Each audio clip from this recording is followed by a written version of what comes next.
నమస్తే అండి. నమస్తే సార్. సో ఇందాక మనం చాయ్ తాగటానికి వెళ్ళినప్పుడు ఏదో ఒక ముఖ్యమైన విషయం, ఒక సమాచారం ఉంది, దాని గురించి చర్చించాలన్నారు. బాగానే గుర్తున్నది మీకు. అది మీరు షాక్ అవుతారు సార్. అంటే ఇన్స్టెంట్గా తాజా న్యూస్ అని చెప్పను కానీ ఒక్కసారి దాని మర్మం మీరు ఆలోచన చేయండి ఒకసారి. ఓకే. ధనంజయ రెడ్డి, ఓకే.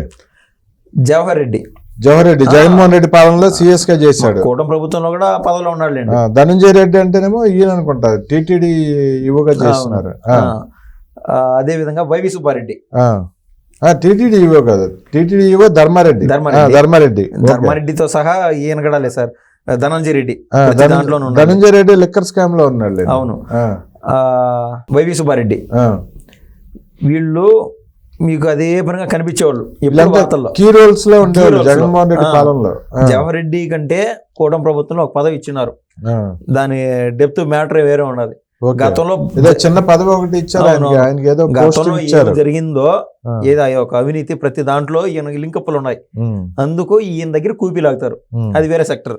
కూటమి ప్రభుత్వం వచ్చిన మొదలు ఈయనకు పదవి ఇచ్చేసి ఆయన నుంచి లాగాల్సిన ఇన్ఫర్మేషన్ అంతా లాగుతున్నారు. అది సెకండరీ విషయం.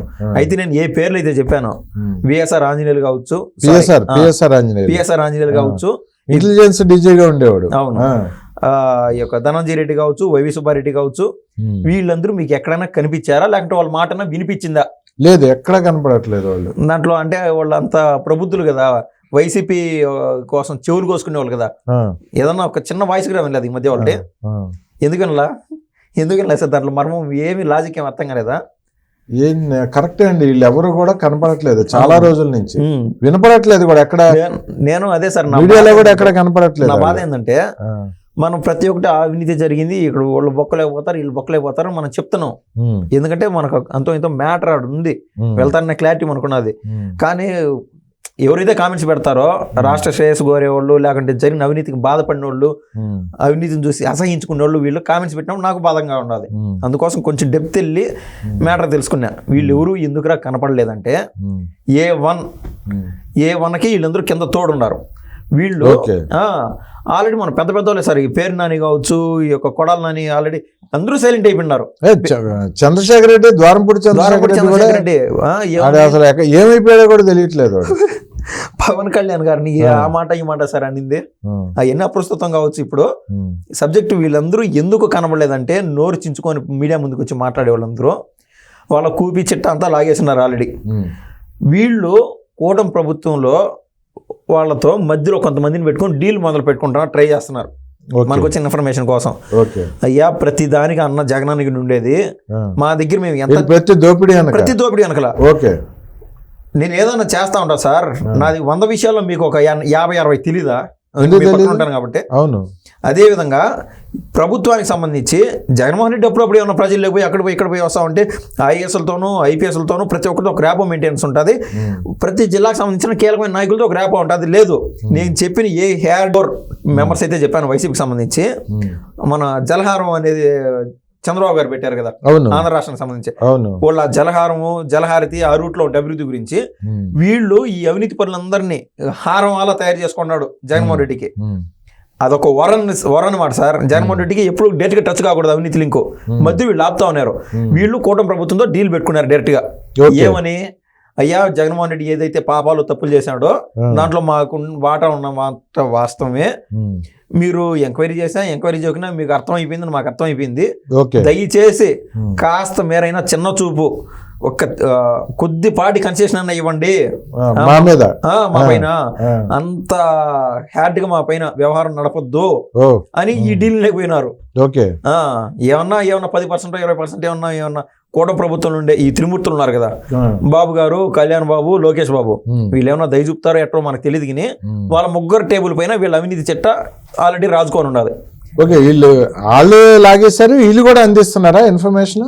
ఈ జవహర్ రెడ్డి అందిస్తున్నాడు సార్. వీళ్ళు అందించేది ఇది సపరేట్ సబ్జెక్ట్ ఏం కదా సార్. మీరు ఇప్పుడు కళ్యాణ్ గారు అటవీ శాఖకు సంబంధించి ఈ యొక్క విలేజ్ కి సంబంధించి శాఖ మెయింటైన్ చేస్తున్నాడు కదా, పంచాయతీరాజ్ శాఖ, రూరల్ డెవలప్మెంట్. అవును. దీనికి సంబంధించి దేనైనా డెవలప్మెంట్ కార్యక్రమం మొదలు పెడతా ఉంటే ప్రతి దాంట్లోనూ పూర్వం ఉన్న ఫైల్స్ టచ్ అవుతూనే ఉంటాయి. అవును. ప్రతి దాంట్లో అవినీతి కనిపిస్తూనే ఉంటుంది. అంతెందుకు సార్, మొన్న ఏదన్నా చిన్నపిల్లలకి ఏదైనా మంచి చేద్దామని చెప్పి ఈ యొక్క కూటమి ప్రభుత్వం ఏదైతే ఇచ్చిందో మేనిఫెస్టోలో దాంట్లో ఎటువంటి మేనిఫెస్టో మార్కే లేదు. ఏమని ఇంటర్ పిల్లలకి భోజనాలు పెట్టాలి. పథకం అవును అవును. స్వయాన ఇతను వైద్య శాఖ మంత్రి వచ్చి ఓపెన్ గా చెప్తున్నాడు, ఎవరైనా గతంలో 6.5 రూపాయలు పెడతా ఉన్నారా ఒక గుడ్డుకి, లెక్క పత్రాల్లో 5 రూపాయలు దొరుకుతుంది గుడ్డు, మిగిలిన రూపాయిన్నర ఏమైంది, ఎవడు జోబిలేకపోయింది, ఎంత రూపాయిన్నర కదా సార్, ఒక్క రోజులో 100 కోట్ల విషయం ఇది. అవును. ఆయన గుడ్డు మంత్రి ప్రతి విషయంలో కూడా ఈ గుడ్డు మంత్రికి సంబంధించిన స్కాము, ఈ A2 సదర రామకృష్ణారెడ్డికి సంబంధించిన స్కాము, ప్రతి దాంట్లో అవినీతి చిట్టా బయటపడతానే ఉన్నది. వీళ్ళ కర్మ ఏంటంటే జగన్మోహన్ రెడ్డి కాడికి పోవాలి ఈ లింక్ అంతా, మధ్యలో వీళ్ళకి తగులుతుంది ఆ దెబ్బలన్నీ ఇలా తగులుతున్నాయి. ఇంకా బొక్కలే పోవడం ఖాయం అనుకొని వీళ్ళతో డీల్ పెట్టుకొని నోరు మెదపకుండా బయట మాట్లాడలేకుండా కుక్కిని పేనాలా పడున్నారు సార్. అది విషయం మీకు అర్థమవుతుందో లేదో నాకు తెలియదు. వాళ్ళ వాయిస్ కూడా మీరు బయట వినిపిల్ల, ఎక్కడ అసలు మనుషులు కూడా కనపడట్లే, ఎక్కడ మీడియాలో కూడా కనపడట్లే, ఎక్కడ చూస్తా ఉండండి. ప్రతి స్కామ్ బయటపడతానే ఉండాలి. సో జగనన్న కంటే ముందు వీళ్ళు బొక్కలేకపోతారు, ఆటోమేటిక్ గా జగనన్న బొక్కలేకపోవాలి కన్ఫర్మ్. మీరైతే రాసి పెట్టుకోండి. చివరికి ఏం సార్ 5 ఏళ్ళు ఉంటాడు జగనన్న, ఈ కాదు జగనన్న బొక్కలేకపోవడం ఖాయం. ఆ రోజున ఉండిట్లుండి ముసలోళ్ళు ఎప్పుడైనా ఆన్ డైలీ బేసిస్ చనిపోతారు కదా సార్, వయసు అయిపోయో లేకుంటే ఏదన్నా స్ట్రోక్ లో పాడో వచ్చి, అవన్నీ జగనన్న జైలుకి పోయినాడని సాక్షి వాడు సమరపడతారు రాసుకోవాలి. జగనన్న జైలుకి పోయినాడు, 130 మంది చచ్చిపోయినారు, ఇది దగ తట్టుకోలేక డైలీ కూడా ప్రవృత్తిలో ఉన్నాడు సాక్షి వాడు, అట్లా రాసుకోవాలా. జగనన్న జైలుకి పోయినప్పుడు ఈ సాక్షి వాడి సంబరం ఇది అక్షరాల. ఎందుకంటే వాడు నెక్స్ట్ ఒక వారం సర్క్యులేషన్ చూస్తే అర్థమవుతుంది, 30,000 40,000 సర్క్యులేషన్ పెరిగిపోతుంది ఆటోమేటిక్గా. అయితే ఇది జగన్మోహన్ రెడ్డి జైలు పోవడం సమంజసమే. ఆ రోజు ఏ వైసీపీ కార్యకర్త తప్పదు, ఏ వైసీపీ కార్యకర్త ఏదైనా నామినల్ గా అటు వచ్చి అటు పోవాల్సిందే, కానీ అది బాధపడడం, రోడ్లపై వచ్చి ధర్నాలు చేయడం ఇది జరగదు. నాయకులు కూడా 100% నాయకులు ఏమన్నా సార్, నాయకులు రోడ్లపైకి రావాలంటే వాళ్ళకి సపోర్ట్ ఎవరు కావాలి చెప్పు, కార్యకర్తలు రావాలా. ఒక నాయకుడు రోడ్డు పైకి వస్తాడు, నీకు ఆడ 50 మంది 70 మంది కానీ కార్యకర్తలు కానీ లేకుండా ఉంటే నీకు సిగ్గుగా ఉంటుంది అక్కడ ఉండేదానికి. కదా అసలు ఈ నాయకుడు కూడా అందులో ఉంటారు కదా, స్కాముల్లో దొరుకుతారేమో కదా. కార్యకర్తలకు క్లారిటీగా అర్థమైపోయింది ఎవరు ఏ తప్పు చేశారో. ఇప్పుడు మట్టి విషయం తీసుకోండి, లేదా గన్నుల విషయం, దేంట్లో నుంచి ఎవరు తీసుకున్నారు, ఏ యొక్క శాఖల నుంచి ఎంతమంది తీసుకున్నారు సబ్జెక్ట్ సార్ నేను క్లారిటీగా చెప్తున్నాను. అది ఇప్పుడు పేరు నాని ఉన్నాడు, ఎక్కడ అంటే పౌర సరఫరాల శాఖ నుంచి ఏది గోడౌన్లు ఎన్ని మధ్యలో మీడియం అనమాట, ఎంత ఎత్తేసాడు, రేషన్ బియ్యం నుంచి ఎంత ఎత్తేసాడు, ప్రతి దాంట్లోనూ ఎక్కడి నుంచి ఎవరికి పోయింది, ఇలా ప్రజలకు అర్థమైపోయింది క్లారిటీ. ప్రతి నాయకుడు ఉంటాడా 100% సార్, న్యాయం అయిపోయింది కార్యకర్తలే సార్. అంతా టీడీపీ వాళ్ళు వాళ్ళకి ఒక క్లారిటీ ఉన్నది కాబట్టి ఒక లైన్లో వాళ్ళు ఏదో 5 సంవత్సరాల పాటు వాళ్ళు పనులు చేసుకోకుండా ఏదైనా బాధపడినప్పుడు రోడ్లపైకి వచ్చి మాట్లాడి ఇదంతా జరిగిపోయింది. టీడీపీ కార్యకర్తలకు ఒక క్లారిటీ ఉండింది, వైసీపీ కార్యకర్తలకి మా జగనన్న ఉన్నాడని సంబరపడమే సరిపోయింది. ఇంక పాపము కార్యకర్తలు ఎవరు సంపాదించుకోవాలా, మధ్యలో ఎవరైతే దళారులు ఈ యొక్క ముఖ్య నాయకులు ఉన్నారో, ఎమ్మెల్యేలు ఎంపీలు మొత్తం బ్యాచ్ అంతా మండల నాయకులు 100% కేవలం మళ్ళీ భయపెట్టి ప్రభుత్వం కొద్దాం అనుకున్నారు. నిన్న ఒకటి బొక్కలే చేశారు కదా సార్, ఇతను కిషోర్ అనేవాడిని, బుద్ధా వెంకన్న పైన అదే విధంగా పైన ఇంత లావు కడ్డీ తీసుకొని కొట్టబోయి ఇదంతా చేశాడు కదా. రాష్ట్ర ప్రజలంతా చూస్తున్నారు, వైసీపీ కార్యకర్తలకు అర్థం కాలేదన్నయ్య. కార్యకర్తలు క్లారిటీ, ఒరే మీరు ఈ సిగ్గుమాని పనులు చేశారే కాబట్టే కదా జైలు పోతున్నారని వాళ్ళు హ్యాపీగా ఉన్నారు.